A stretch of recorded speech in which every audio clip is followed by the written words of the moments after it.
Assalamualaikum warahmatullahi wabarakatuh. Ashama harka fuudhee kabajamtootaaf jaalatamtoota keenya kun sagantaa qophii addaatti gara maddoolaa miidiyaatiin kan isin biraan geenyudha. Anis qopheessaa sagantichaa falmataa roorootii warroonni kallattiilee adda addaatiin sagantaa keenya hordofaa jirtan ulfaadhaa isiniin jedha. Guyyaa har'aa qophii addaa qabadhee dhiyaadhee jira. Extravagancy maali? Qisaasa'uun qabeenyaa maali? Qisaasa'uu qabeenyaa kana keessatti akkamitti dandamachuu dandeenya? Akkamitti baraaramuu dandeenya isiniin jedha. Waan hundaafuu kan hordofaa jirtan gara foddaa maddoolaa miidiyaatiin warroonni kallattiilee adda addaatiin hordofaa jirtan gara YouTube chaanaalii keenyaatiin. Odeessaalee adda addaa keessaayyuu niwusii Oromiyaa keessa jiran waa'ee dargaggoo Oromiyaa irratti, waa'ee qabeenya Oromiyaa irratti, waa'ee leecala Oromiyaa irratti kallattiilee adda addaatiin isin biraan gahaa turre jira. Amma mootu Oromoo keessatti ilmaan Oromoodhaa biyyoota adda addaa keessa jiran, ilmaan Oromoodhaa kan biyya keessa jiran qisaasa'uun qabeenya extravagansiin akka malee heddummaatee jira. Dameen dinagdee biyyattii keessatti kallattii adda addaatiin hawaasni keenya ol'aantummaa isaa gonfachuu qaba jedhee yaada akka maddoolaa miidiyaatti jechuudha. Kanumarra dhaabbachuudhaan yeroo ammaa kanatti keessaayyuu biyyoota adda addaa keessatti, biyyoota Eeshiyaa keessatti, Awurooppaa keessatti, Ameerikaa keessatti, Afrikaa keessatti maaltu deemamaa jira, maaltu godhamaa jira kan jedhu ilaaluun danda'u qabna jecha. Tokkoon keenya extravagansiidhaaf yookaan immoo qisaasa'uu qabeenyaatiif saaxilamne irra jecha. Extravagansiidhaaf saaxilamuun keenya miidhaa guddaa hawaasa keenya dhaqqabsiisa jechuudha. Hawaasa dhaqqabu jecha biyya dhaqqabu jecha. Kanaaf extravagansi yookaan immoo kufaatii kiraayisii gurguddaa qisaasa'uu qabeenyaa kana jalaa ba'uun dargaggeessa keenya murteessaa waan ta'eef sagantaa kana qabannee isiniif dhiyaannee jirra. Warroonni hordofaa jirtan hundi keessan ulfaadhaa galatoomaa isiniin jedha. Tokkoffaa yeroo ammaa kanatti wanti taajjabnee argaa jirru odeessaalee keenya har'aa keessatti odeessa akka maddoolaa miidiyaatti qabadhee dhufe keessaa tokko waa'ee extravagansiitti isiniin jedhee jira jechuudha. Extravagansii irratti guyyaa har'aa sagantaa addaa qabadhee isiniif dhiyaadhe kanarratti qisaasa'uun qabeenyaa akkamitti yeroo armaan dura barachaa turretti barumsa siviikii irratti yookaan immoo namoonni carraa argatanii barumsa siviikii irratti baratanii jiraatan extravagansii hoggaa jedhamu namni keenya hedduu wanti inni beeku maali? Mallaqa. Arshiidha mallaqa qofa beeka jecha mallaqa qofaa miti extravagansiin umriin namaa extravagansiin qisaasa'uu qabeenyaa keessaas tokko jecha yoo namni jiraate mallaqni jira waan taateef yoo ani jiraadhe mallaqni jira waan taateef extravagansiin qarshii qofaan waan madaalamu miti mallaqa qofaan waan madaalamu miti yeroo hedduu wanti beeknu hawaasa keenya keessatti wanti addaabtu godhanne assimilation akka aadaatti of barsiifne tokko yoo jiraate qisaasa'uu hoggaa jennu mallaqa qofa laallachaa. Isa qofaa miti qisaasa'uu hoggaa jennu qisaasa'uu diinagdeetu jira. Qisaasa'uu diinagdeetiif dursa maaltu barbaachisa namni tokko jiraachuu qaba jecha. Diinagdee horachuudhaaf ani yoo jiraatin diinagdee sun dhufuu hin danda'u jecha. Jiraachuu barbaachisa jechaadha. Tokkoffaa namni namummaa isaatiin umrii isaa itti fayyadamuun dirqama jecha. Dargaggeessi tokko umrii dargaggummaatti maal hojjechuu qaba? Barachuu qaba, eeyyeen barachuu qaba. Hojjechuu qaba, eeyyeen hojjechuu qaba. Lamaan keessaa waa filachuu qaba jecha. Lamaan wal bira oofachuu danda'a jecha. Ennaan kana jedhu barnoota qofa irratti xiyyeeffadhaa jechuu kiyyaa miti. Maddiidhaan waa oofachuun dirqama jecha. Armaan dura wantoonni akka sun hawaasa keenya keessatti exercise hin taane. Armaan dura hawaasa keenya waggaa 15 dura waggaa 12 dura hawaasa keenya biratti asiin barumsa barachaatiin asii waa hojjechuun namoota parsantiin isaanii baay'ee gadhaanaa ta'e. Yoo xiqqaate parsantii 20 yoo guddate parsantii 25 ta'uu qofattu namni keenya hojii hojjechaatiin barumsa akka baratu ijoolleedha hayyama jechaadha. Innaan kana jedhu barumsa akka qonnaa kanneen osoo hin taane barumsa loon tiksuu osoo hin taane barumsa keessaayyuu waa'ee biizinaasaa irratti isaa ta'u waan tokko irratti waan hawaasa keenya dorgomsuu danda'u irratti waan dhaloota keenya dorgomsuu danda'u irratti namoonni muuxannoo qaban yoo magaalaa ta'e malee baadiyyaa Oromiyaa keessatti hedduun baratamne jecha garuu ni jira parsantiin gadhaanaa jechuu barbaadeeti.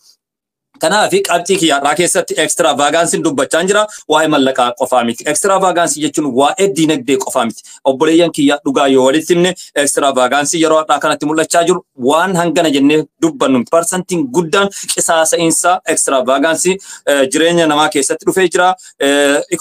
Diinagdee keessatti dhufee jira. Hawaasummaa keessatti dhufee jira. Poolitikaa siyaasa keessatti dhufee jira. Kallattii hedduudhaan extravagansiin heddummateera jechuudha. Gaafa extravagansii yookaan qisaasa'uun qabeenyaa qisaasa'uun qisaasa'uun diinagdeedha. Qisaasa'uun yeroodhaa yoo dhufe maal ta'a garamitti deemna kan jedhu kiraayisii gurguddaa kollaapsi taana jechaadha. Akka sabaatti kollaapsi taana akka biyyaatti kufna jechaadha. Dhaloota kanattu waa jijjiira waan taateef dhaloota kanattu biyya dammaqsa waan taateef dhaloota kanattu maqaa biyyaa jijjiira waan taateef dhaloota kana yoo kallattii adda addaatiin hin baraaramne taate extravagansii keessaa hin baane taate kufaatii gurguddaa dhufa jechaadha. Fakkeenyaaf umriidhaan wal qabate jechaadha. Namni hedduun har'aan tanatti waa'ee umriitiin wal qabate extravagansii irratti hanqina qaba jechaadha. Qisaasa'uu umrii ofii qisaasessuu fakkeenyaaf ganna 20 ol yoo ta'e namni kallattii kamiinuu itti yaaduu danda'u qaba. Dandeettii yaaduu dandeettiin miirri hojiidha of jijjiiruudha. Yoo naannoo kanatti exercise hin godhamne taate saniin booda abdii kutachaa dhufa diinagdeen horatu hin jiru diinagdee horatus hedduu itti fayyadamuu irratti hanqina gurguddaa jira jechaadha. Kanaaf extravagansii qisaasa'uun umriidha qabeenya keessaas tokko jechaadha. Lammaffaa keessaayyuu dinagdee irratti jechaadha. Dinagdee irratti amman tana wanti argaa jiru waan amma irraa dubbadhaa waan argaa jirruu fi waan namu hundaafuu galuu danda'u irraa fakkeenyaaf dinagdee hoggaa jennu irra hedduun kenna biyyoota adda addaa keessarraa biyyoota adda addaa keessatti dalagaa adda addaa dalagna inni kun dalagaa humnaa dalagaa inni kun dalagaa barnootaa inni kun ammoo dalagaa kallattii adda addaatiin mallaqa irraa argatu dalagaa jechaadha. Kanneen keessatti kallattii kamiinuu mallaqa argatu fakkeenyaaf yeroodhaa yeroo teekinooloojii yookaan saayinsiin saffisaan guddachaa jira jennee jira. Yeroo teekinooloojiin guddatu kana addunyaanis guddachaa deemti dorgommiin adda addaas ni jira jechaadha. Fakkeenyaaf obboleewwan keenya biyyoota Arabaa keessa jiran biyyoota akka Dubaay, biyyoota akka Beirut, biyyoota akka Libaanus, biyyoota akka Saudi Arabiyaa akkasuma Ameerikaas Awuroopaas dabalatee jechaadha. Mobile iPhone tokko model ta'e hoggaa dhufu namni keenya maal hordofa kan jedhu ilaaluu danda'u qabna jecha. Istaatistiin amman tanatti jiru, ragaan amman tanatti jiru, qabatamaan wanti amma jiru hawaasa keenya keessa waan san hordofudha jecha. Osoo jireenya isaan fooyyeffatin moobaayilonni babbareedoon osoo jiran, Saamsingiin osoo jiran, Hawaayiin osoo jiran, moobaayilli hedduun Netflix moobaayilli jajjabni osoo jiran jechaadha. Maaliif deema iPhone samdiitiif deema jecha. Diraama 3,000 yookaan diraama 2,000 kafaleetiin iPhone Pro jedhan san yookaan iPhone Pro 15, iPhone Pro 13 akkas jechuudhaan modernizationii duuka fiigna jecha. Kunis qisaasa'uu qabeenyaa keessaa tokko jecha. Yoo maal ta'e malee moobaayilli nuti bitannu sun iPhone san binneeti yoo hojii wayii ittiin dalagne inkaamii wayii kan fidu taate that's right dhugaa jirtu jecha. Yoo ammootu inkaamii kan hin finne taate yooma suuraa ittiin ka'uuf taate yooma viidiyoo ittiin kaate poost gochuuf deemtu taate kiraayisii gurguddaa jecha. Extravagaansi jecha.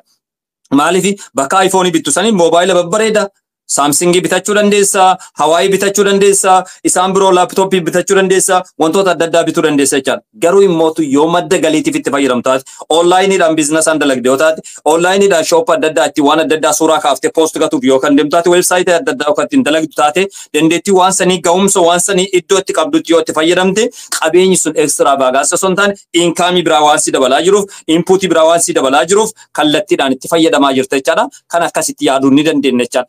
Garuu immoo dhuguma dubbachuudhaaf namoonni hedduun akkuma argaa jirrutti keessaayyuu yeroo ammaa kanatti biyyumallee yoo bilbiltee nama dubbistee fedhiin hawaasa keenya maali moodela duuka deemu jechaadha. iPhone akkasii dhufee jira na erguu dandeessa, iPhone akkasii na bituu dandeessa. Akkasumas wanti dhageenyu social media irratti yeroo live seenaa yeroo TikTok irratti arginu bara iPhone Pro akkasii qabadhee jira. iPhone akkasii addunyaa kanatti yeroo ammaa kana iPhone osoo hin taane kasiin jijjiiru dinagdee ati qabduu fi yaada ati qabdu ilaalcha ati qabdu tattaaffii ati qabdu jechuudha. Mallaqa qabaatti yoo tattaafanne taate namni miliyoona 5 qabu yoo tattaaffiin goone namni miliyoona takka qabu yookaan 500 qabu nama tattaaffii qabu yoo taate nama san caaluu danda'a yeroo gabaabduu keessa jechaadha. Especially bakka kanatti wanti beekuu qabnu yeroo hedduu jechaadha. Wanti argaa jirru saba biraa keessatti aadaa waliin hojjechuu, aadaa wal wajjin socho'uu keessatti bakka guddaa qaban jechaadha. Namni hedduu walitti dhufanii share kaampaanii banachuudhaan wantoota adda addaa ni dalagan jechaadha. Akka saba keenyaatti reef exercise ta'aa jira, hojiileen gurguddoon dalagamaa jiranii, baankileen adda addaa banamaa jiranii, sharingiin adda addaa banamaa jiran jechaadha. Kun hojii gaariidha. Garuu wanti beekuu qabnu dhuguma dubbachuudhaaf mallaqa kee yoo kan qabattee keettu taate extravagaansi ta'uu danda'a jechaadha. Calluma jettee yoo keettee taate hojiitti yoo hin jijjiirre ittiin yoo hin hojjenne taate akkanumatti caqasaatuma yoo kan jiraattu taate rakkoo gurguddaadha. Kiraayisiidha, kufaatii guddaadha jechaadha.